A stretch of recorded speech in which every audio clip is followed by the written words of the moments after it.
Hello viewers, ఈరోజు మీకు ఒక మంచి హెల్దీ ఫుడ్ గురించి చెప్దాం అనుకుంటున్నానండి. అదేంటంటే నథింగ్ బట్ చింతపిక్కలు. దీన్ని చూసి ఏం చెప్తారనుకుంటున్నారా? సో దాంట్లోనే ఉందండి అసలు విషయం. ఈ రోజుల్లో 30+ రాగానే అందరికీ మోకాలు నొప్పులు కదండి. ఈ మోకాళ్ళు కీళ్ళ నొప్పులకి ఇది మంచి రెమెడీ అండి. వీటిని మన ఇంట్లో ఉంటే కనుక గ్యాదర్ చేసుకోండి. చక్కగా దాన్ని సిమ్లో పెట్టుకొని స్టవ్ మీద పెట్టేసుకొని చక్కగా వేయించుకోండి.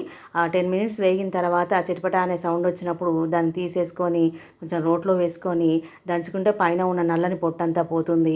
వాటన్నిటిని గ్యాదర్ చేసుకొని మోకాలు నొప్పులు ఉన్నా లేకున్నా రోజు 2 మీ దవడకేసుకొని చక్కగా నెమ్మదిగా దాన్ని చప్పరిస్తూ నవలండి.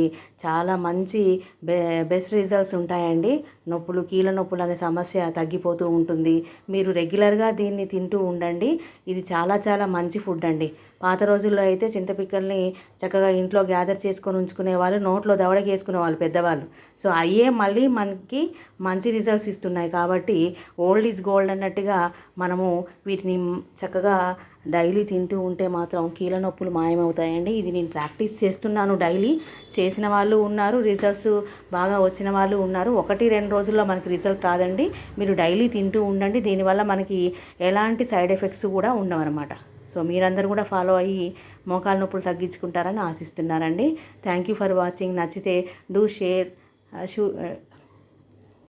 అండ్ సబ్స్క్రైబ్ అండి.